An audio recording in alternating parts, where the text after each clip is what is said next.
كنت مستني اللحظة اللي هبدأ فيها الفيديو بتاعي بالطريقة دي. Oh, I forgot. You're broken. I don't want to play with you anymore.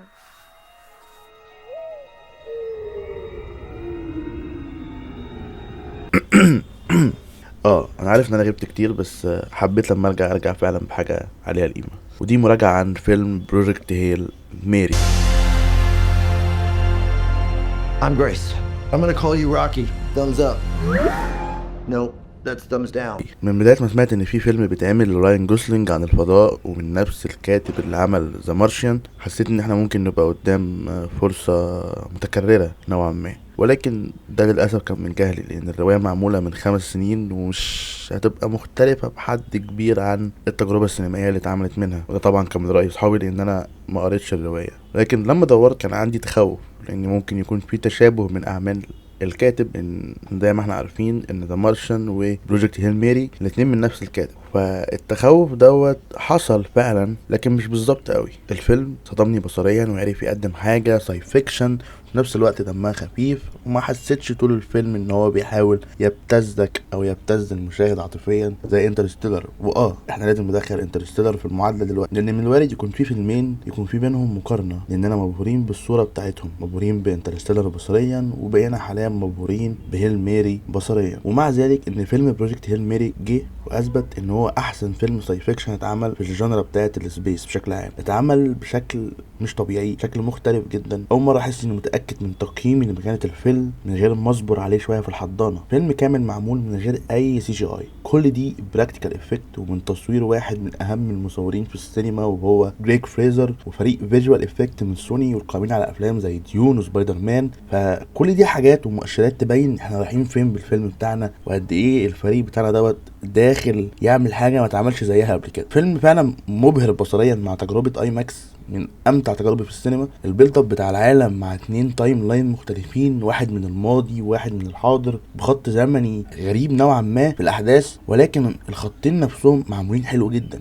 طول الوقت قاعد بتكتشف ماضي الشخصيه والطريق لبدايه الرحله اللي كان فيها الشخصيه، ازاي بيستكشف هو اصلا ايه اللي جابه هنا، وارتجالات ومحاولات ان هو يوصل للهدف بتاعه في التايم لاين بتاع الحاضر. ولكن بجد انا شايف ان شخصيه البطوله اللي اتعملت دي اتعملت مخصوص عشان راين جوسلينج هو اللي يقدمها، هو اللي يطلع قدام الكاميرا ويضحك، وهو اللي يطلع قدام الكاميرا يتعصب ويبقى متضايق وخايف وما عندوش اي سبب للحياه.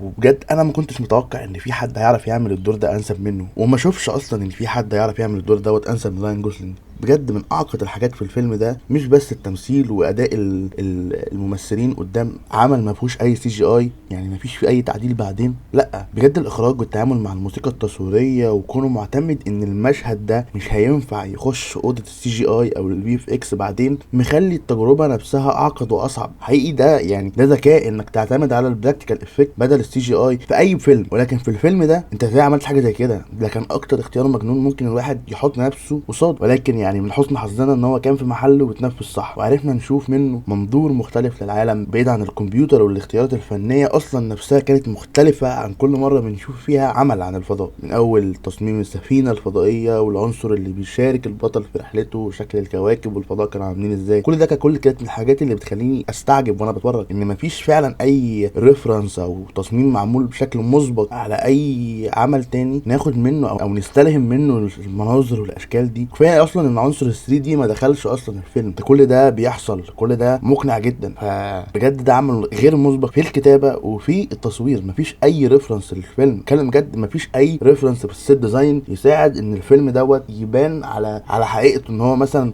احنا واخدين من هنا واخدين من هنا. لا، الفيلم بيقولك انا مش واخد من حاجه، انا شبه ولكن مش واخد من حاجه. يعني انا اقدر اقول او كلنا نقدر نقول ان انترستيلر هو من غير سبيس اوديسي ما كانش هيبقى فيه انترستيلر، ما كانش هيبقى فيه افلام كتير قوي عن الفضاء، احنا فاهمين ده. لكن احنا نقدر نقول ان من غير بروجكت هيل ميري مش عارفين سقف التوقعات بقى رايح فين بعد كده. احنا خلاص احنا وصلنا للسقف بتاع الفيجوالز في الفيلم ده، وصلنا للسقف بتاع الستوري تيلينج في الفيلم ده في عالم الفضاء. انت مفيش حد بيبتزك عاطفيا، مفيش حد عايز يخليك تحس بألم، ولكن هو عايز يفرجك على العالم من منظور شخصية بطريقة مختلفة.